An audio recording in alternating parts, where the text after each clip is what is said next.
And this is why they operate like this. They operate by controlling what appear to be sides and antagonists in the five-sense reality, but in fact, it's just a movie. It's part of a game pushing the agenda for Orwellian control. This is what I'm talking about with that image earlier. These people, they might appear to fight in the movie, but actually they're controlled ultimately by the same force to the same end. And some of these will be the reptilian bloodline, some of them might not be. I think most of these probably are. But these are just puppets. Even they might be powerful puppets over people below them in the structure, but they're still puppets of the shadow people who are really calling the shots and deciding what goes on and what doesn't. And because of this genetic situation in the hybrid bloodlines of empathy, lack of empathy, because of the predominance compared with the general population of the reptilian brain genetics, they can do horrendous things that we couldn't even contemplate because we have empathy with the victims of our actions. They do not. Without that emotional consequence, there are no limits, and we see that on the news every day. Another coordinate, the way that we are manipulated through what are mind and emotional manipulation techniques. Problem, reaction, solution. It was a term I came up with years ago to describe something that is known as the Hegelian dialectic among people with, who like long syllables. And makes you sound really clever, you know. It would never make me sound clever, bloody hell. Crown Hill Secondary Modern. Third window on the left with the best view of the games period. That was me at school. Problem, reaction, solution. The highest official level of the Scottish Rite of Freemasonry is the 33rd degree, and it has this motto, Ordo ab chaos, order out of chaos. And it translates to me as problem, reaction, solution. It works like this. You want to change society in a certain way here. You know that if you announce that openly, you're going to get an adverse reaction from the people. Imagine if the changes that have happened since 9/11 in terms of the destruction of freedoms and civil liberties had been proposed without 9/11. What you do? We're doing. This is a fascist state. We're not having this. Oh, well, no, we've got to have it because it's terrorists. You know, problem, reaction, solution. So, you don't announce it openly. You, at stage one, create a problem. Terrorist bomb. I'm coming out. Terrorist bomb. I've got a wire loose. I read that in the Mirror once. He's got a wire loose, he said. They're right. And you create a problem. Terrorist bomb, war, run on a currency, credit crunch, rising food prices. Anything that will allow you to offer the solution you want to change society. You then tell the people the version of the problem that you want them to believe, i.e. Bin Laden did this, Lee Harvey Oswald did this. And the pathetic mainstream media, instead of investigating the official version, just repeat it to the people, and the people at stage two are supposed to react, and most of the time they do. React with outrage, with fear, and they say, something must be done, this can't go on, what are they going to do about it? At which point, those who covertly created the problem got that reaction, offer the solutions to the problems they have themselves covertly created. And those solutions are changes in society which advance the Orwellian state and the centralization of power, so the few can have more and more power over the many by this centralization of power. So if you look at the Second World War, these bloodlines were behind Soviet communism. They were behind the capitalist countries, or cartelist countries in truth, of the West, and they were behind, including America, and they were behind Nazi fascism, bringing Hitler to power. They then bring them in conflict, called a Second World War. Massive problem, the Second World War in just a few years, and people were saying in their desperate state, something must be done, this can't go on. They were open to stop this, no more war. And so we got the solution, we'll centralize global power. So out of this came the European Union, that was justified too, let's trade instead of fight, which sounded good at the time, but actually that wasn't the agenda. The United Nations, and an explosion of centralization of power in banking and business and politics on a global level, justified by the problem. None of which would have happened had it not been for the Second World War, which these bloodlines funded, including the Bush family. The George Bush's grandfather, Prescott Bush, was one of the major conduits for funding Hitler through a company called the Union Banking Corporation that interfaced with the banking and steel empire of a guy called Fritz Thyssen in Germany, who was an acknowledged funder of Hitler. And through that, how does anyone think that Germany went from thousands of % inflation to a war machine that can take on the world in a few years because of outside influence and support, because they wanted that war?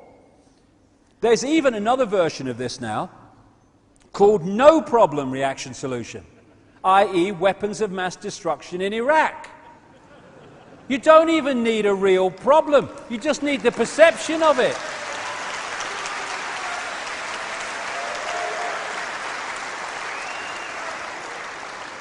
It's all a bloody mind game. And so when you look at 9/11, the official story is like something from Alice in Bloody Wonderland. It's a fairy story. And all these anomalies come up. And anomalies come up for a simple reason. Cover stories aren't true. There must be anomalies. This is Building 7 as it was falling, with the bloody blasts coming out as it came down, like a controlled explosion. That looks like a controlled explosion to me. You know why? Why? Because it bloody was. That's why. This is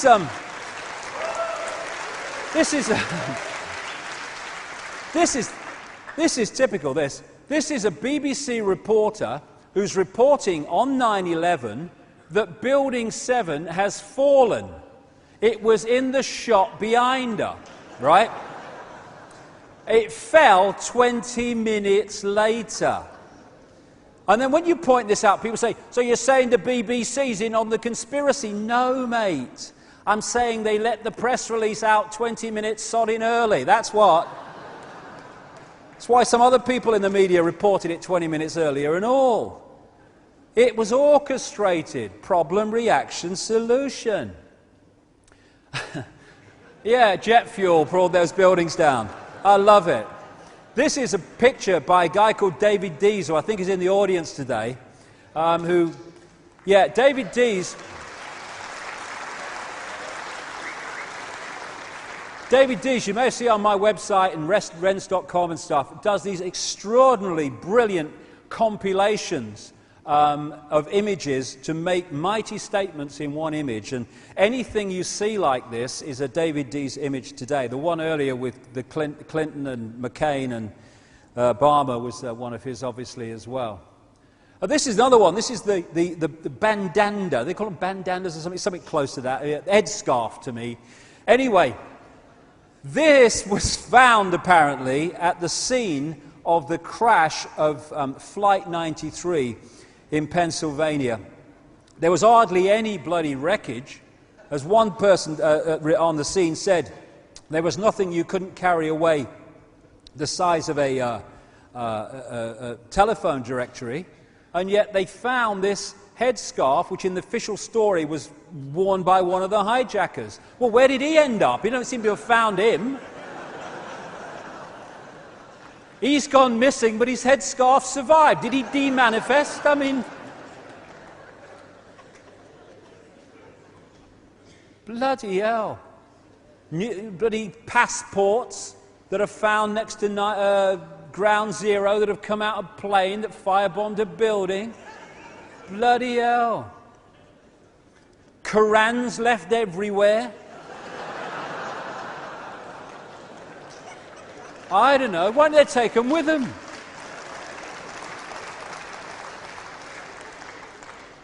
I reckon they were the Islamic version of the Gideons. I think they did it. I think they did it. I blame them. Bullshit. It's all bullshit. It's all bullshit. And more people, even academics, left-brain academics, are looking at the left-brain version of this and saying, don't make sense, mate. And it don't. And this was a poster I found on the internet, which may be real or may be right. It looks real to me with the trees in the background. But on September the 11th, ask yourself, when history repeats, do we notice? It was the Nazis that burnt down the German Parliament building and blamed someone else to justify introducing the fascist state, in effect, in Germany. There you go. The war on terror is a war by terrorists to get us to succumb to the terrorists. Inside job. And more people are beginning to understand that. Hallelujah. And because they're creating problems which they can put solutions to, you find the same people turning up with the problem and the solution quite often. This is 1983. This is Donald Rumsfeld, who on behalf of the Father Bush-Reagan administration was going to meet Saddam Hussein to arrange the shipment from America of biological and chemical weapons to Iraq to use against the Iranians, and these were used against the Kurds. Oh, we've got to stop Saddam Hussein. He used chemical weapons against the Kurds. Yes, the buggers you gave him. This is how it works. Don't take my word for it. This is official documents. This is a report on the release of these documents in 2002, I think it was. Donald Rumsfeld, the US Defense Secretary and one of the most strident critics of Saddam Hussein, met the Iraq president in 1983 to ease the way for US companies to sell biological and chemical weapons, including anthrax and bubonic plague cultures, according to newly declassified US government documents. And then he says, they've got chemical weapons, stop Saddam Hussein, we must invade. He was on the board of this European engineering giant called ABB in 2000 when they sold nuclear technology to North Korea. When he became defense secretary in the Bush administration, he said, North Korea is a threat to the world because they've got nuclear technology. This is how it works. Create the problem, offer the solution. Then we've got this guy. This guy was pulled out of Saudi Arabia to front up the Mujahideen fight against the Soviet occupation of Afghanistan, funded by the Saudi royal family, by America, by Britain. The Mujahideen were taken to America to, as I've documented in books and other talks, to be trained in terrorism operations. The British military sent people to train them, and they then became the terrorists that we're supposed to give our freedoms away to fight. And a few years ago, well, actually very, very much more recently than that, maybe about a year ago, this guy, Zbigniew Brzezinski, who was the national security advisor in the Carter administration up to 1979, or 1980 actually, he admitted publicly that he had orchestrated to manipulate the Soviets to invade Afghanistan because he wanted to cause them a major problem, and then had they started to create the resistance to that invasion which caught the Soviet Union in that spider's web. Guess who the main person behind "I'm against war" Barack Obama is? Zbigniew Brzezinski. I want change. I wish you did, mate. I wish you bloody did. Another frontman, another bullshitter, another person who's selling you a cover story.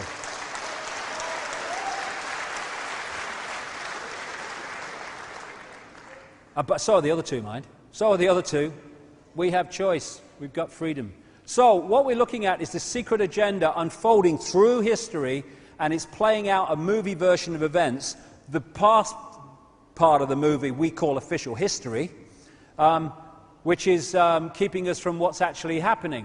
Another connection, or another coordinate in terms of the way we're manipulated to this end, I've called the totalitarian tiptoe. That's when you know you're going there, stage Z, and you're here, stage A, and you know that if you go in one leap, the change is going to be so much. People are going to say, what's going on? What's going on? Never mind Paris Hilton in the back of that car. What's going on?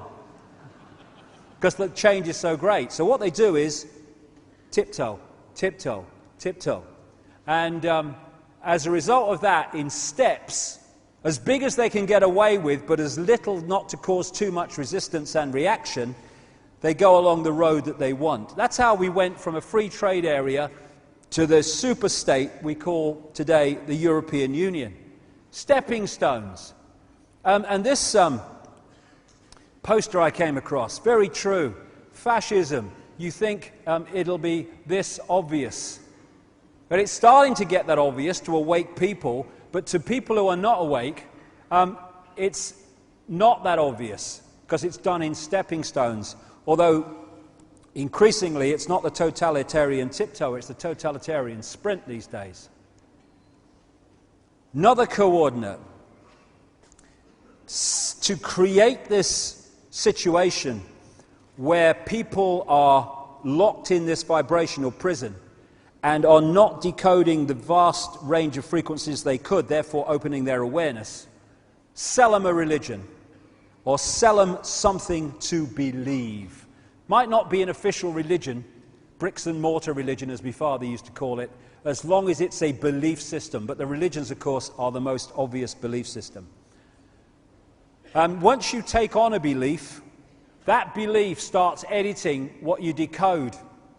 And you start to enter a mind prison with the walls of the belief being the prison walls.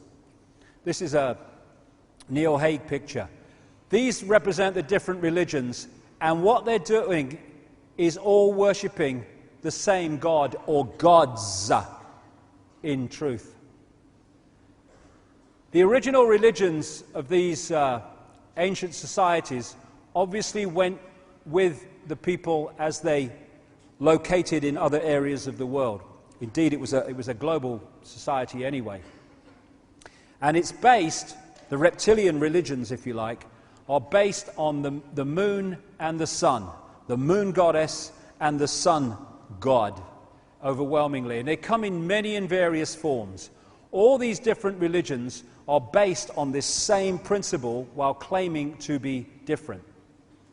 And these religions came out of these areas of the world that we have seen earlier, is where the bloodlines came out of to a very large extent. This area I've called the religion factory, because that's where most of the major ones came from. Out of this same area came Judaism, came Christianity, came Islam, came Hinduism, and goodness knows how many in between. And these religions, all based on sun and goddess worship and the reptilian gods, when you decode it, went with the bloodlines out across the world, taking this with them. And when they relocated in Rome to form the Roman Empire and the Roman Church, what we call Christianity, was merely the Church of Babylon relocated. That's why when you take the names away and all the rest of it, you find that Christianity in its structure and beliefs is a mirror of the Babylonian beliefs and religious structure. And so the religions again come into this same category, although the followers down here have no idea this is so. In the end, they all, and it's not just these four, this is all just symbolic of the structure, again lead into the same people. And they worship the same gods under different names without realizing it. And I have to say, it's the same with great chunks of what we call the New Age, which is based on the Eastern religions. Now, there's a lot of stuff in the Eastern religions about the nature of reality and vibrations and chakras and all this stuff. It's very, very good. But still, the whole basis of a lot of it is the same story. And when I was reading some articles recently by people who've researched this and indeed directly experienced it, and a lot of these mantras that are chanted in Sanskrit, the ancient knowledge of the Indian area, they translate some of them as giving yourself to the gods or God, giving yourself to the deity. And when you make that choice, that decision to give yourself to the deity, you make a vibrational connection, and the deity can suck you dry and control and take over your thought processes because you've just given permission to. You've opened yourself to it. And these are other dimensional entities. And I used to find it strange that this is the New Age Jesus called Santana or somebody, and this is the Jesus as depicted in Christianity. Well, no one knows what Jesus looked like, and yet these two beliefs have come up with the same bloke. So, you know, the connections between apparently different religions are much more blatant than they appear to be. And in the end, they all lock into these other dimensional gods. Now, this is one key reason why, though there are many reasons. There's this phrase, very true. Energy flows where your attention goes. When you focus on something, your energy starts to flow in that direction. When you worship something on a deep devotional level, you seriously focus your energy in that direction. So what happens when you're starting to focus your attention on different versions of the same gods under different names of the same God singular? Energy flows where attention goes. Christianity. Energy flows where attention goes. Energy flows where attention goes. Energy flows where attention goes. Energy flows where attention goes. Energy flows where attention goes. It's another way that our energy is being milked and vampired by giving our power away energetically, literally, to external gods or a god as we perceive it. The energy is all coming in the same direction, and the two-way flow of influence is coming in the same direction. And my goodness, if you want to focus people on a low vibrational energy, which you can then absorb, how about that for a symbol on which to focus? I saw 9 of these in a church once, 9 of them. Someone being tortured. What are we doing? And of course,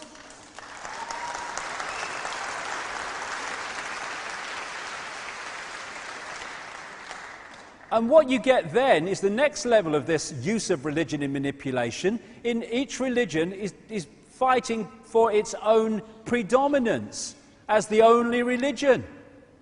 Dominate, chosen people. The caste system in the Hindu part of the world. They say they're breaking it down now, but the caste system is a bloody unbelievable racism. And I have to say this, don't support the caste system and talk to me about racism. Thank you very much.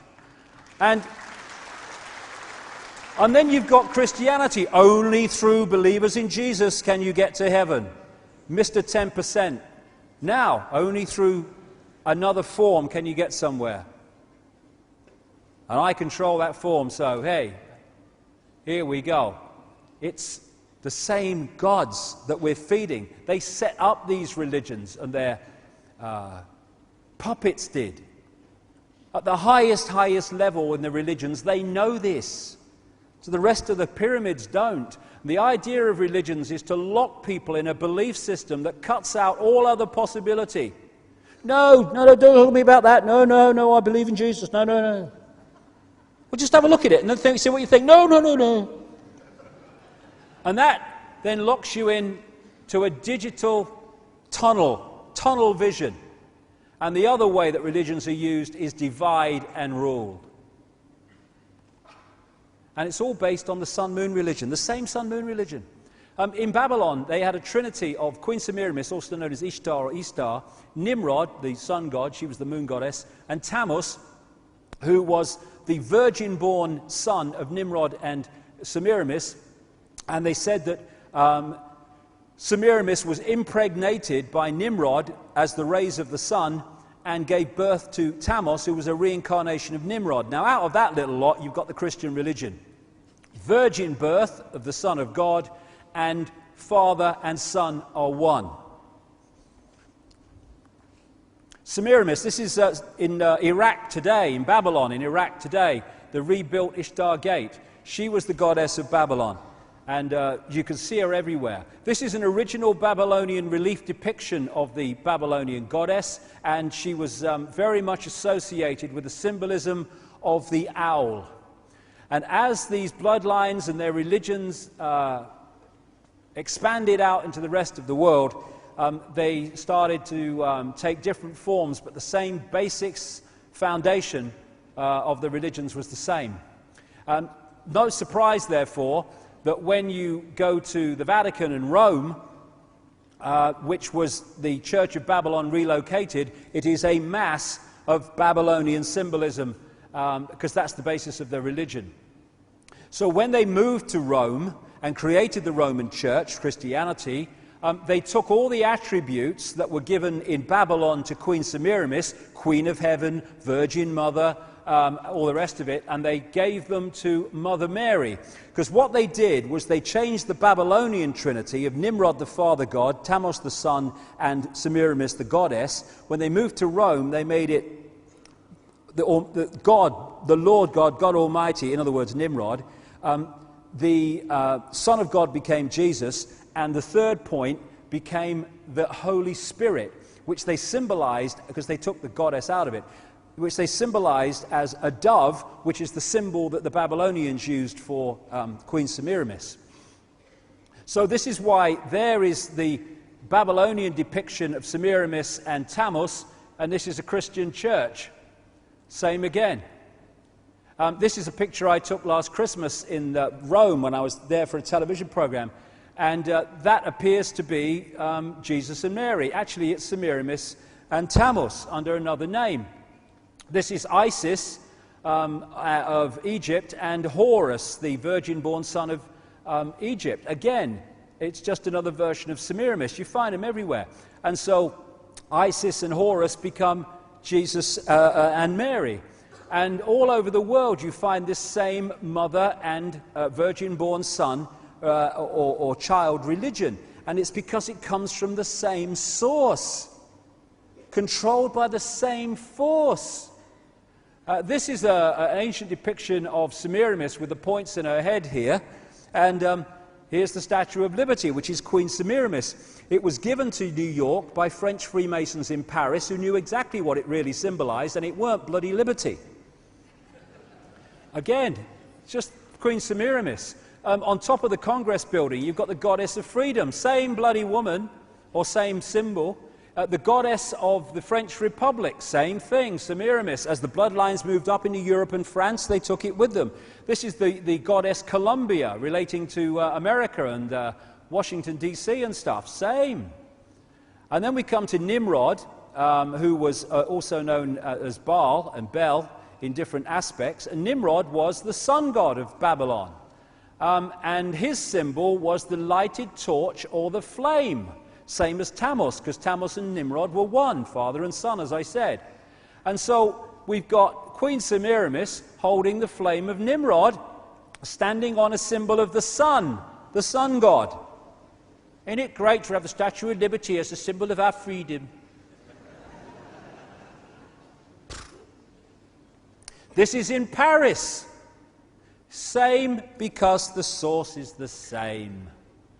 This is the symbol of the torch held by the Statue of Liberty, and that's where, right on top of the Pont d'Alma tunnel, where people take their tributes to Diana, who died just underneath.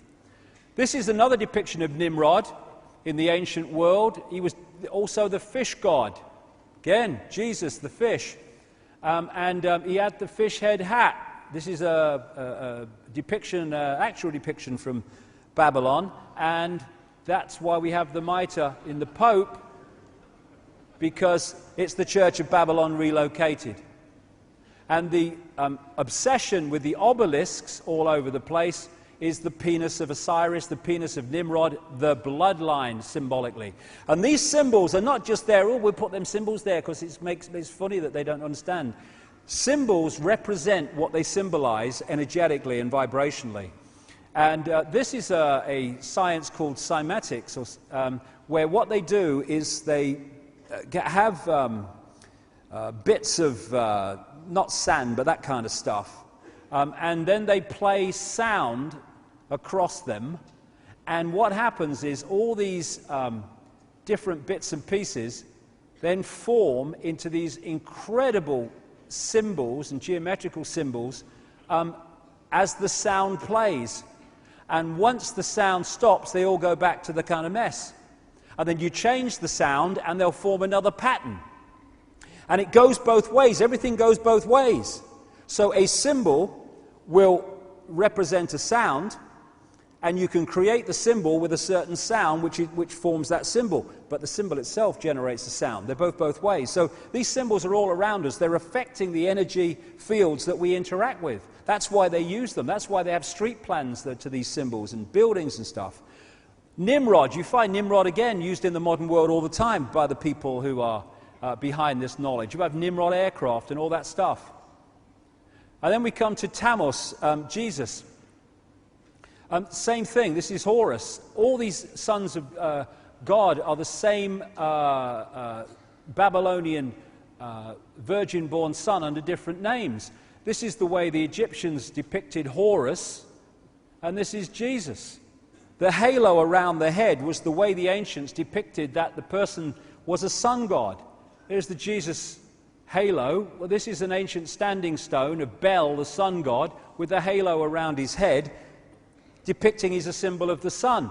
This is Mithra, another ancient son of God figure. The story that they tell of him is just the same as the one they tell of Jesus, in great detail. These is two others who are different versions of the same story.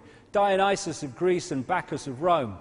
Dionysus was born, this is long before Christianity, was born of a virgin on December 25th, and as the Holy Child was placed in a manger. He was a traveling teacher who performed miracles. He rode a triumphal procession on an ass. He was a sacred king killed and eaten in a Eucharistic ritual. Dionysus rose from the dead on March the 25th, Easter. He was a god of the vine and turned water into wine. He was called King of Kings and God of Gods. He was considered only begotten Son, Savior, Redeemer, Sin-bearer, Anointed One, and the Alpha and Omega. He was identified with the ram or the lamb. He was hung on a tree or crucified. These people are all over the ancient world. It's just a recurring story. It's a story of the sun god. Symbols of the sun, not real people. The rising sun was a symbol used for Nimrod, Tammuz and Horus. So Jesus, Christ has risen. Jesus is the light of the world. Revelation, behold, he is coming with clouds and every eye will see him. He walked on water. The sun. And so you'd expect in the home of the Babylonian church in Rome that you'd have the same symbolism. This evergreen tree, symbol of Nimrod in Babylon, that's an original obelisk from ancient Egypt in front of it. This is above the chair of St. Peter. The sun and the dove, Semiramis, in the middle of it. There's sun symbolism all over the place. Again, the sunburst in the dome. In the other religions, you find, this is Mormonism.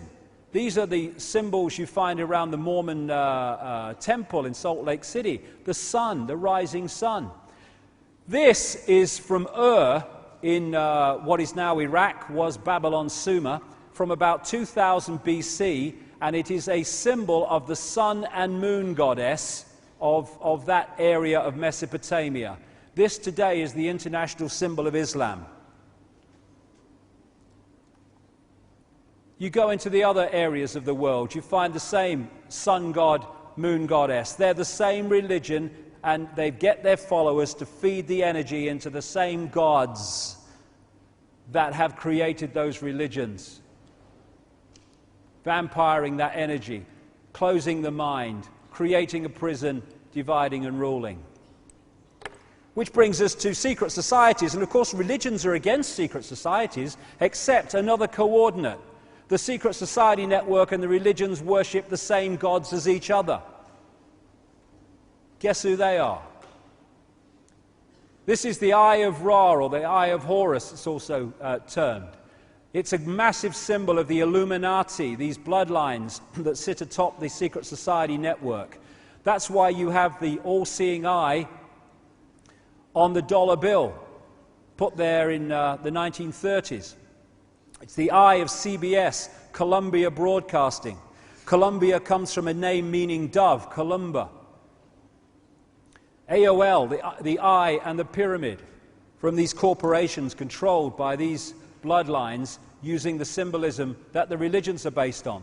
There is the rising sun in a Freemasonic lodge. There's the rising sun in the Vatican in Rome above one of the old popes.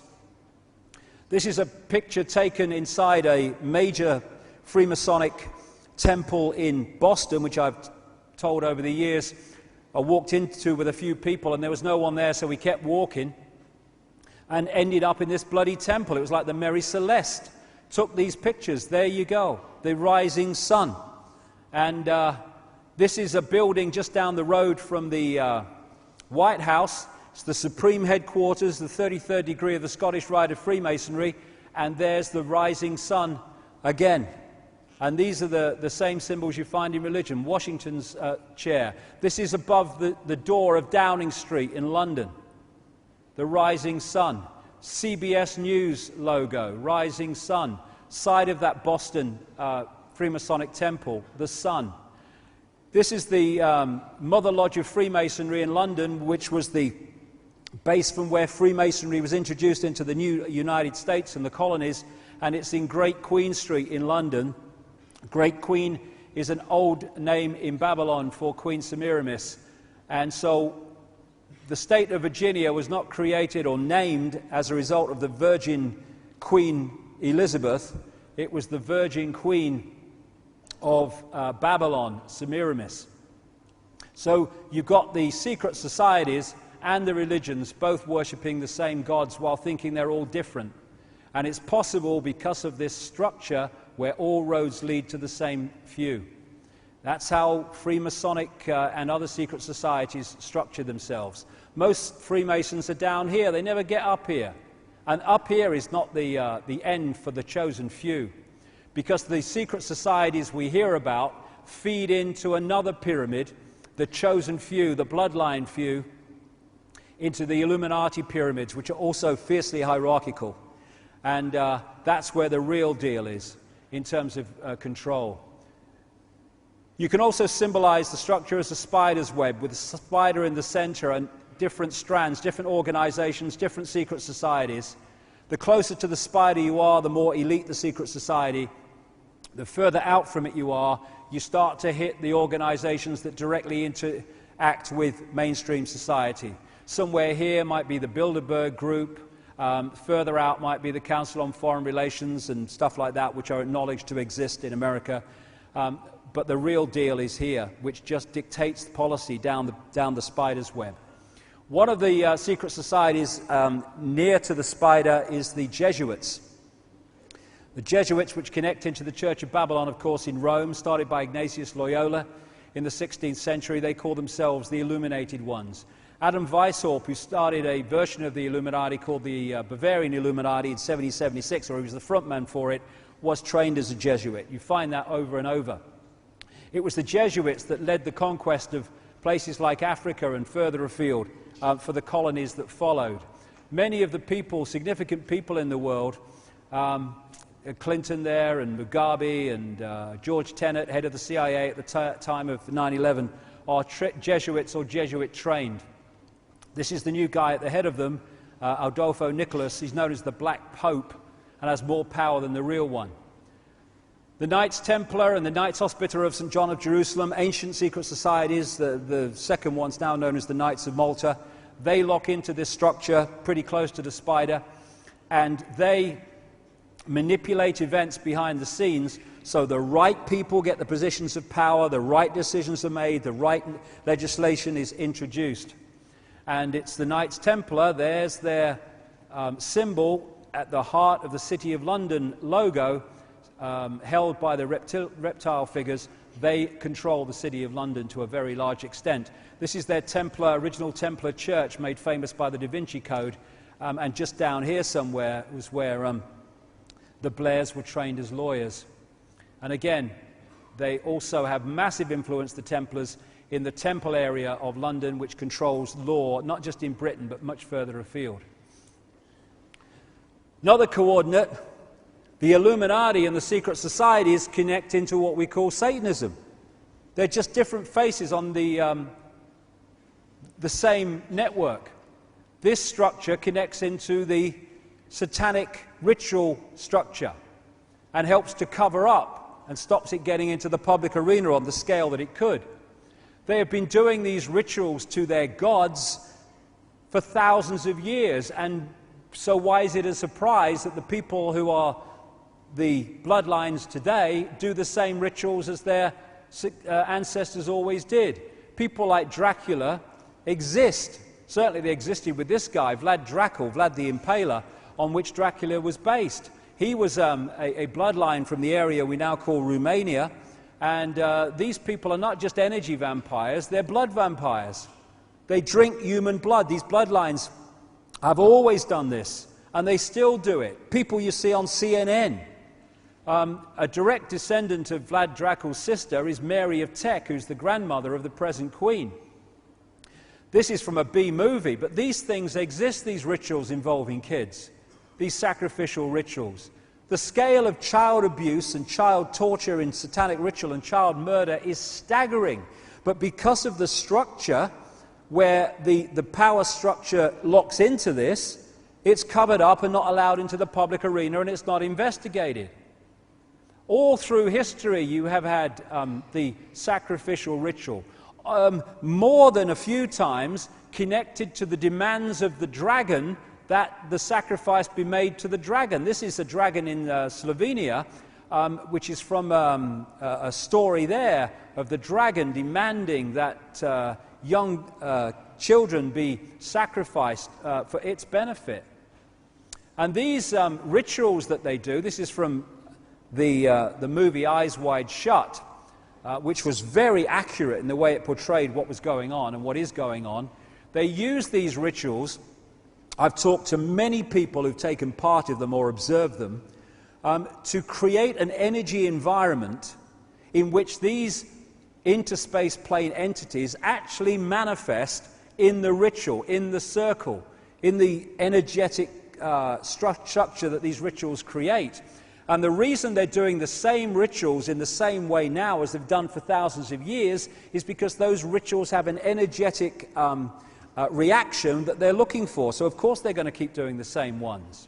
Bohemian Grove in Northern California, 2,700 acres of redwood forest, are another more famous place where these people meet to do their strange rituals. This is the 40-foot stone owl, Semiramis symbolism, which they do their rituals to at Bohemian Grove. And we're talking the Bushes, the presidents, the leaders of the transnational corporations, the Rockefellers, all these elite families that dictate society on all levels are taking part in these rituals to this bloody owl, Semiramis. There you go. And this is why the road system around the Congress building in Washington has the Congress building in its belly, and it breaks up into an owl. Semiramis, or the bloodlines of Semiramis, controlling American politics. I mean, how much symbolism do you want? Now, I drew the lines here to make it look like an owl around the road system, but here's one that hasn't been touched. It's an owl standing on a pyramid in the road system of Washington. And these are the kind of people that end up at Bohemian Grove. Molech is another name they use for that owl. This is a Bohemian Grove picture in the 1950s. Glenn Seaborg, who gave the world plutonium. Cheers, Glenn. Nice one. And here is a B-movie actor. Here is a career politician, as became Tricky Dicky Nixon, and Ronald Reagan, 1950s, both very different people from very different backgrounds, both go on to be presidents of the United States because they're selected, not elected. And like I say, the sacrifice of humans and stuff has gone on for centuries, and it's still going on. That's the point. And you see it around you, amazing things. Like this is Sydney, Australia. This is a Sydney official memorial to the war dead in the First and Second World Wars. What's that? Someone being sacrificed over the sun. They know what it means. You get this symbol in Satanism for the devil, for the evil force. People say, "Oh no, it's the sign for love in sign language." No, that's with the thumb out. With the thumb not out, it's the sign of the horn god. And so you see it in Satanism, and so you see it all the time among these people too.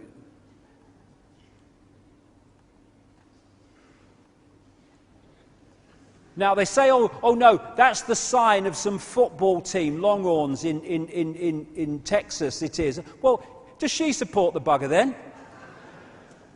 Do these support it? Does he? Amazing the number of times that turns up. So, the agenda today. Where we are. It's reached a point where there's another coordinate we need to address. The goal is a centrally controlled global fascist dictatorship. That's what they want. Everything that Orwell talked about in 1984 and then some. And this is the structure they want. A world government that would make all the major decisions in the world. A world central bank which would control global finance. A world currency which would not be physical money, eventually it will be all electronic, for which there are massive implications for freedom. A world army which would replace national armies that would impose the will of the world government. And a microchip population linked to a global computer. When I first said that 10, 12 years ago, hilarious. Not anymore. Under that, they want 4 superstates. The European Union, already well advanced. The American Union. The North American Union is very close now of Mexico and the United States and Canada, although they ain't telling the people that. The Pacific Union, involving the Australia and the Pacific countries, and the African Union, which is already, of course, in existence. And what this is a structure to centralize power into the hands of the few and take it away from the many. And to turn the people into microchipped, bar-coded zombies. And of course, we wouldn't allow that, except that we have, and this is China today. The computer can be programmed to do that if we detach ourselves from consciousness and allow it to happen. And it's all possible because of this structure of pyramids within pyramids and the shadow people that control those in power that come and go. And behind it all is this, and then something beyond that. This creates or instigates this to hide that's going on. So the superstate agenda. Of course, like I said earlier, if you want to control the many and you're the few, you have to centralize decision-making. So that's what the European Union, all that stuff is about, and the North American Union, that structure. And how interesting that this circle of stars is a Babylonian symbol for the goddess. That's why you have the 12 stars around the head of Isis. That's why you have the 12 stars around the head of Mary in some depictions. It's a symbol of the goddess, and it's the symbol of the European Union. Another name for the goddess is Europa, of course, from which Europe came. Nimrod was symbolized as a bull, and Europa, the goddess, in that way. 2005, the European Union had this commemorative coin produced of Europa and the bull, Semiramis and Nimrod. This guy, Otto van Habsburg, one of these bloodlines, big time, is behind the Pan-Europa movement. This is their symbol which created the European Union as it's become and instigated it from the start. And the idea, these are maps that have come out of the European Union, is to break up countries, including this one, same with the United States and Canada, they want the same, and around the world, into different regions to de-unify in a unified response to the dictatorship at the center, the European Union. And that's why they're breaking up Britain into different regions in their maps, which are connected into other regions of other countries, and you're de-unifying the authorities and the orchestration of those countries. They want this become the American Union. They're already starting to organize the road system to take goods from the Mexican ports up in through America, into Canada, turn it into one union, just like Europe. And this is another thing. The reason they're opening borders and allowing people from all different countries to come into other countries, and indeed go the other way, why there is in many areas no Mexican border with America anymore, why there is a great movement of peoples into other countries, is behind all this. And that's not racist, because those coming in and those affected by those coming in are both victims and pawns of the same force. We need to understand that. If you want to break countries up, I mean, let me say where I'm coming from first of all. I was born in Britain because if I wasn't born on a piece of land, I would have drowned. Simple as that. I don't care. I'm infinite consciousness like everyone else. I ain't British. It's just an experience. I ain't into all that stuff. But a lot of people are, and fair enough. Good luck to them. And while there is an identity of a country and a culture, that is a resistance to allowing your country to be broken up into the system that they want. So what they're doing is opening borders to bring in and cross-match people all over the place to break down. It's all systematic. We might agree with it, we might not agree with it, but it's systematic where it's coming from. To break down a sense of culture, to break down individual culture, to break down a resistance to that structure, that sovereignty, that culture being broken up. It's being systematically done. They'd have never got away with this years and years ago, but now we've got all this movement, now they can get away with it. I keep reading articles, what is it to be British anymore? That's the idea, that's what they want to bring about, because then people will say, well, there's no country anymore, there's no culture anymore, they might as well change it, don't matter. And they're doing that in America and all over the world today. It's total cynicism of the way it's done. Now, it's kind of funny.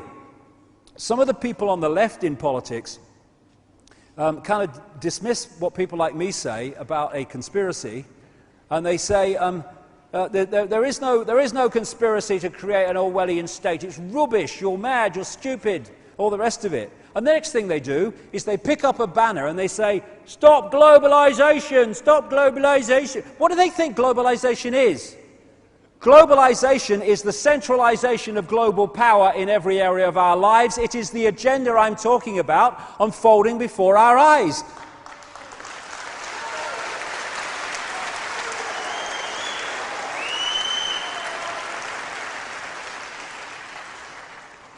These different protests need to just come together and realize they're protesting against the same force and the same agenda.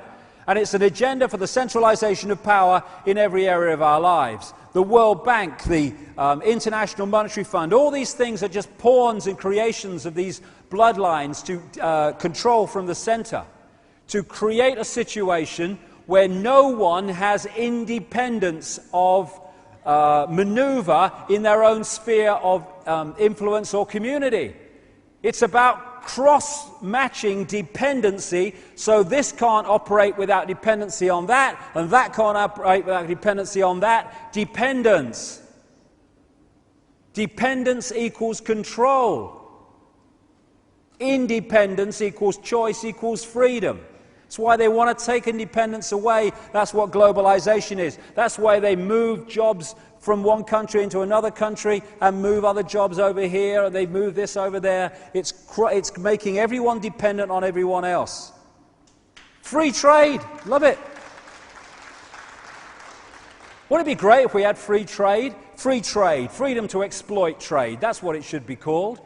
It allows transnational corporations to make things in sweatshops in one part of the world in horrendous conditions on horrendous wages, and then ship them across. No border taxes increasingly because it's globalization and it's free trade, and then they sell them to people with the money, and they make on both ends of the deal. That's what free trade is. We don't have capitalism. Anti-capitalist. I'm not anti-capitalist. We don't have capitalism.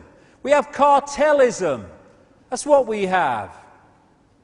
And then you hear, to a certain extent, the anti-globalization movement. It's just, there's no conspiracy. It's just big, bad, greedy corporations. Yeah, controlled by the same people. The corporations are not the origin of globalization. They are the vehicle for it. And it's all leading outside of the holographic reality to this. Homeland security, military dictatorship. This is Hitler proposing the creation of the Gestapo in Germany. An evil exists that threatens every man, woman and child of this great nation. We must take steps to ensure our domestic security and protect our homeland. I heard that somewhere before, more recently, didn't I? I think so. So, more cameras. And these cameras are not for surveillance of the general population. That's not what they're really going in there for. General population, working through the left brain, hey honey, Paris Hilton's on, all that stuff, they're no problem. No problem at all. This is for people who are waking up. So this is in London. This was after the bombings in London. They produced this poster for the London transport, secure beneath watchful eyes. In other words, surveillance, surveillance. We're protecting you from the terrorists. And this is from Germany in the 1930s. Same bloody poster in effect, and the same motivation.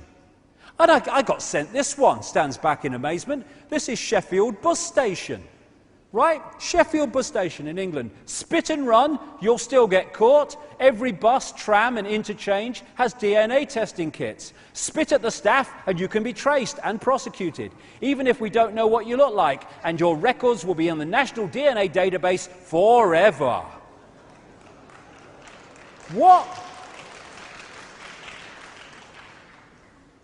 I'm dreaming I'm going to wake up. Every bus, tram and interchange has DNA testing kits. They're now getting people who get the rubbish to look through it, to see what you're doing with your rubbish. And then now we've had traffic wardens turned into civil enforcement officers. I don't know if I told you this, but I will. I got sent a letter by a traffic warden a few months ago now, actually a few weeks ago, but it happened to him a few months ago. And he's a traffic warden. He's been traffic warden for a long time in England. And one day in the last few months, he was called in by his boss, and he was giving out 3 new cards. And one of the cards was giving him authority to be a traffic warden, fair enough. The second card was what they call the PACE card. This is the words that a police officer has to say to when he arrests someone. You don't have to say anything, but if you don't say all that stuff. And the other card was the right for this traffic warden to enter property. And so this is a nice guy. He said to the boss, "What are you doing? What's all this? I don't want these. What's this? Not a job, a traffic warden, I take tickets." And he was told, just take them home, put them away, and until further notice. A few days later, an old friend of his who's a policeman is walking out the police station with this briefcase, and there's a few traffic wardens together, and he came over and he chatted away. And then as he was leaving, the policeman called his mate over, the traffic warden who wrote to me, and he said, look, he said, about 3 or 4 times he said this in the conversation, don't tell anybody, but you're my mate, I want to tell you this. He said, I've been working in this county and there's someone like me in every other county, and we are preparing for a war that's coming. And they're expecting great civil unrest when this war happens, and the military and we, the police, will be at the front line of dealing with the unrest, and people like you, traffic wardens, CCTV camera operators, private security firms, will be brought in to do the jobs that police are doing. And it was a few weeks later that I picked up the paper and I saw that traffic wardens were being redesignated from traffic warden, just traffic, to civil enforcement officers. This stuff is building so fast. And now they want us to tell on each other. Report your friends and suspicious behaviour. I've got a mate, he went to that Ντέιβιντ Άικ bloody website. Yeah. And what they're doing is they're offering money for people to do it. That must be worth £5. There you go. How to tell if there's a terrorist in the airport. There you go. No problem. Piece of cake. So now we're having surveillance on the internet, shut up, all this stuff, free speech zones, I love that, how Orwellian. And what it's about, oh God, I could talk all night, oh God, the time. What it's about is basically turning humanity into the same situation that you have with laboratory rats and mice, where they have them in a maze, and when you go down certain channels of the maze, they get a shock. When they've been shocked a few times, you can take the electrical equipment out, and that mouse or rat still won't go down that, because he's been manipulated and programmed not to go down there through resistance. And all the time now, we're being told, don't do this, can't do that. Your rubbish is 4 inches too high in your rubbish bin. You go to court. Oh, you've dropped an apple core. Call the police. All this stuff. And I'm not exaggerating. These things are happening. And it's all about bang, bang, bang, bang, bang, bang, bang, bang, bang. All these things. And it's about programming the laboratory rat, as they see it, into conforming through not wanting to meet the resistance, into acquiescing to this agenda. Sod that.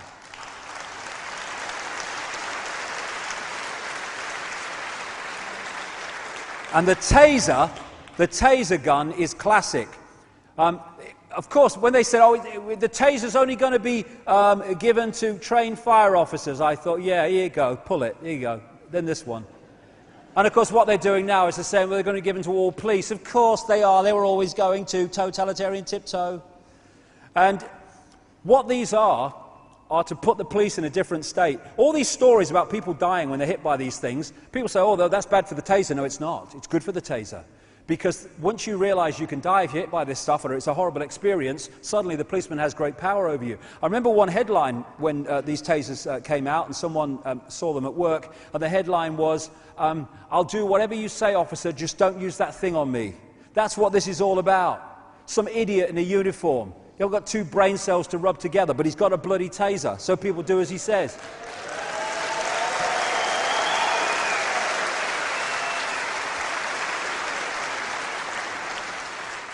And then we've got political bloody correctness, another coordinate. That ain't about human rights. That's about taking them away. On my website, I do a lot of stuff at the moment about what's going on in Canada. And some people have said, oh, why do you do so much on that? Because it is an absolute epitome of the way they want every society to be. What is happening is that people are being stopped from saying things if they upset or could upset others or could open people to ridicule and all that stuff. Well, soddy hell, most of the bloody British media should be arrested if they're bloody opening people to ridicule. But anyway, but what's happening? And people say, well, that's good. Well, it's not good. Because, if you don't like people having an opinion about you, well, it's too bloody bad, really. Too bloody bad, get over it. That's all it is, a few bloody words in somebody else's opinion. They might even be wrong. They have a right to be wrong, because if we don't allow people to be wrong, someone's deciding whether they're right or wrong, and we've lost our freedom, mate. So get used to it. Now,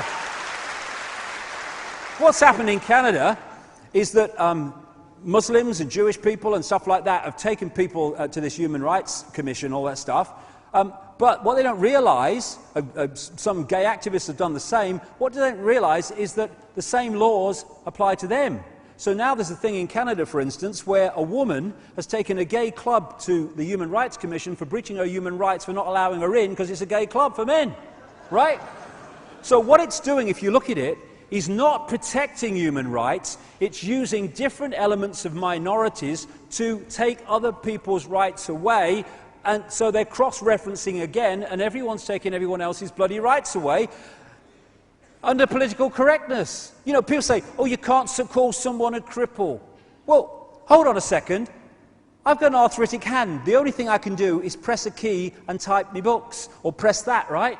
It's crippled. It might not be a modern word, but it's crippled. Tell me it's crippled. Why? Because it is. I mean, let's get over it, for goodness sake.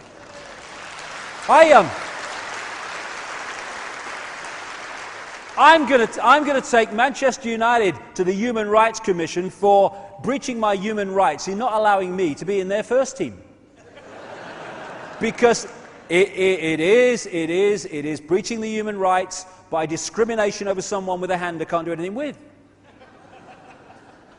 But that's the ludicrous level it's getting to. And it's not to do with freedom and the rights of minorities. It's to do with destroying everyone's bloody freedom.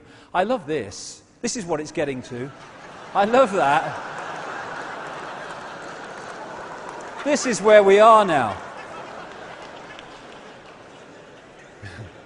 I love that bit at the bottom. Also, the bridge is out ahead.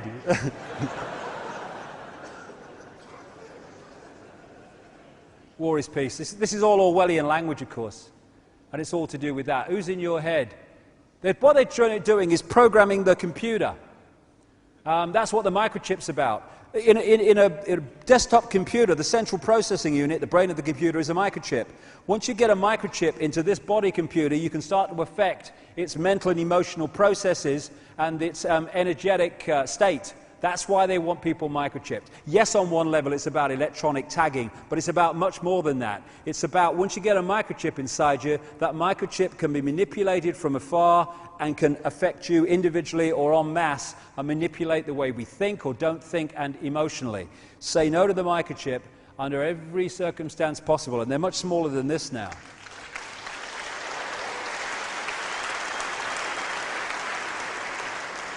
The media are constantly programming the computer, programming the kids increasingly. Read this article about the effect on minds of computer games and stuff, and the way they stop the mind thinking. Exactly. Obey, here we go. And that all affects the reality that we create. The hypnotists on the news and the television, they're all working to the same thing. And then we get computer access, as I call it. I do hope you don't think I'm going on too much, because I want to get as much as I can in here. I mean, I could talk all Saturday night, but we do have a limit, unfortunately. Computer access, David D's photograph. All this shite that we're given to eat and drink, these chemical formulas, are reprogramming chemically, and therefore on every other level, as it moves across, the body computer. Destabilizing it. Stopping it functioning properly. That's what it's about. All this stuff that we get. Aspartame. It's a brain aspartame. It's a brain suppressor. It excites brain cells and kills them. It affects the way we decode reality. They tell pilots not to have aspartame drinks before they fly in the military in America, because it affects their ability to fly, because it affects their brain state. And we're giving this in kids' drinks. Who brought it on the market? Donald Rumsfeld, head of Searle Pharmaceuticals, who sold out to Monsanto. That's how it got on through the processes of checking if it was safe or not, and they weren't followed, and it became a general public substance that is used all the time. Fluoride, same thing. brain suppressant, used in the concentration camps in Germany to suppress the inmates. Genetically modified food designed to genetically modify us. Monsanto, one of the major Illuminati corporations on the planet. Vaccines. 25 sodding vaccines for kids up to 2 years of age. Beam me up, Scotty, it's sodding mad down here. What are we doing?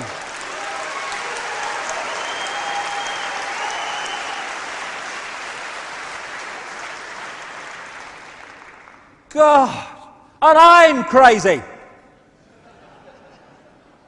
What it's doing is bombarding the immune system with poison.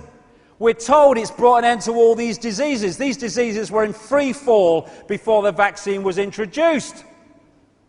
We have an antivirus system called the immune system. And when it's just in the process of forming, you are bombarding it with 25 versions of shite, poison, and then we wonder why it affects children's physical and mental state. But it's designed to do so. They don't want the next generation of children growing up with open, aware minds that can see through the bollocks. They don't want it. So get them early, shut them down. Craig Mutchell was telling me about how difficult it is, much more difficult he's found it is, to get people into that open, aware stage in the shamanistic stream if they've been vaccinated. And then we have this war on the alternative to that, which is the food supplements and stuff like that, which is being attacked by this organization, Codex Alimentarius, who want to harmonize regulations on food supplements and vitamins. Harmonize. Centrally control, brackets, harmonize. And who started this codex, which is short for food code or food book? Fritz Termeer, the highest ranked scientist working for IG Farben in Nazi Germany that was behind the Auschwitz concentration camps, who did 7 years, or sentenced to 7 years for war crimes, and thanks to the Rockefellers came out after 4, and then became chairman of Bayer, which was a constituent part of IG Farben. In the 1960s, he started this Codex Alimentarius stuff, and now it's reaching a point where they want to harmonize it to the point where they're giving control of these supplements to the transnational drug corporations and to governments, so that we no longer have the choice even of using them. And it's all connected. Harmonization. Harmonization. That means this. International law. It's the new great buzzword we hear all the time. International law. What is international law? It's a law that everyone on the planet has to obey. If you want a global fascist centralized state, what do you need to impose that? International law. That's why it's being talked about all the time. We have this electromagnetic soup that we're living in. Even some of the mainstream newspapers are talking about this. All these sources of electromagnetic and microwave, these are some of the places that they hide these microwave transmitters and phone transmitters and communication transmitters. So we don't even know how many are really there, because not all the ones we see are all the ones that are. Tetramasts in Britain and such like. And this is what happened when purified water was used on a plant for 9 days and microwave water was used on the same plant for 9 days.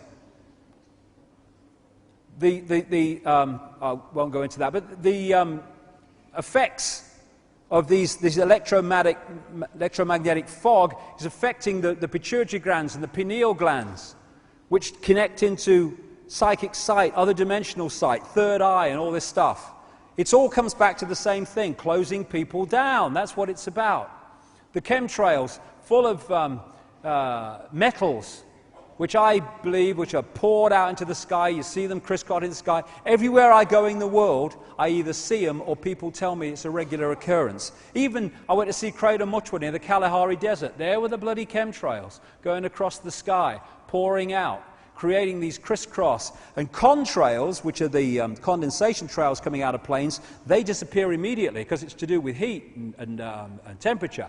These, they hang about and then just get bigger and bigger over the sky, because they're not contrails, they're chemtrails as they're called, and they're full of crap, including metals. And I think, it's my view, I think they connect into this HAARP operation in Alaska, and there's other expressions of this coming around the world as well. And what HAARP is doing is bouncing radio waves off the ionosphere and back to the Earth, and they're basically creating all these things together, this micro reality world, energetic world, to try to disconnect us out there. And of course, if you want to affect all the fish, then the easiest way to do that is affect the sea. And then you've done it, and this is our sea, this energetic area that we're looking into, to create that. And that's how it's possible. Now, I'll go quickly on this, but I've got to get through this before we have a break. This has taken over from 9/11 as one of the great excuses for changing society and scamming us for money and taking away choice and all the rest of it. The carbon con. The greenhouse effect. Carbon dioxide accumulates in the atmosphere, heat can't get out, planet warms up. For anyone that has not got it yet, I found this. There you go, it's really easy. Right. Okay. Global warming. Well, this is the guy behind it. Al Gore. You pick up different little understandings as you pass through life, and one of them I picked up a long time ago: if Al Gore's involved, it's a scam. That's a good one. There you go. He cares. He cares. You know, I mean, vice president in one of the most corrupt administrations, the Clinton administration in American history, and now he cares about the planet. Okay. Now, we have a lot of these agendas, like global warming, are supported now by these mass concerts. We have this Earth Day, and just being kind and caring for the planet.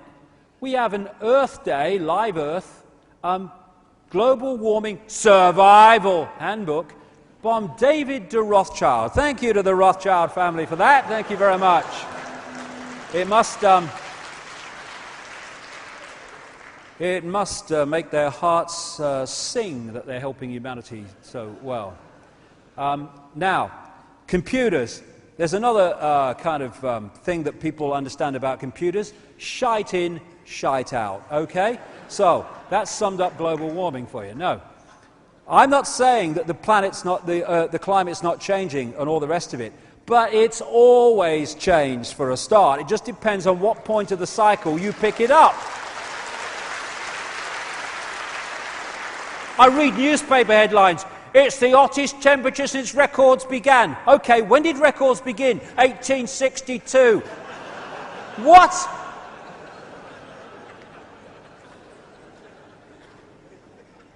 That's 10 seconds away in weather cycles. Talking about, man. Well, he told me to put crap in. He wanted crap out. I gave him what he wanted, yeah. He's nice, Al Gore. Survive. Global warming, survival. Oh my God, the planet, our children, oh my God. Frighten them. Core survival, oh my God. And if they're frightened of surviving, they'll give their power away to people they think might help them survive. Give us your money, give us your carbon tax. Let's look at your foot. Hey, what's your footprint? There you go. Al Gore's got a company, you know, with a bloke called Blood. They call it Blood and Gore in the city. I think that's very appropriate. Selling carbon bloody things to people. Making bloody fortune out of this bloody carbon footprint crap. Let's have a look at this. Now, there is an influence on Earth temperature you might have come across, right? I see it most days. And it operates in cycles of what are called sunspots, when it's churning out vast explosions of energy, solar radiation across the solar system. Some of them are as big as Jupiter. Most are as big as the Earth and much bigger. They come to the Earth and they affect the temperature. Stool stands back in amazement. Do you mean the sun, when it sends out heat, heats up? Yes, oh my God. Give the man a donut. And they go in cycles. Here's the sunspot cycle for recent times. And the other planets are, or some of the other planets are also warming up. So obviously the carbon footprint on Saturn needs looking at. Now what else could cause warming? Oh yes. Bloody hell. Now, let's go a bit further back. Icke changed 62. And let's go back to the medieval warm period, as they call it, around 800 years ago, when it was warmer than it is today. Now, what caused that temperature in the medieval times? Was it turbocharged handcarts?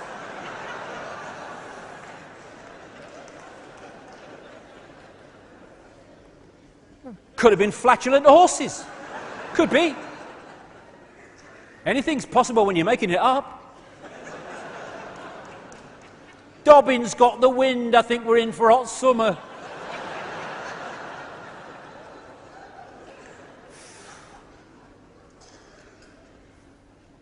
And then we went from the medieval warm period, which was a time of great abundance, incidentally. It's when it gets sodding cold we have a problem. And it went down into what they call the Little Ice Age. And this is when they're picking up some of these things here, right, to where the temperature is now and saying, oh, since records began. This is the Little Ice Age, was when the Thames froze over and they had ice fairs on it. Still see it in Christmas cards and stuff. From the Little Ice Age, sunspot activity has been generally climbing, and the red is Earth temperature.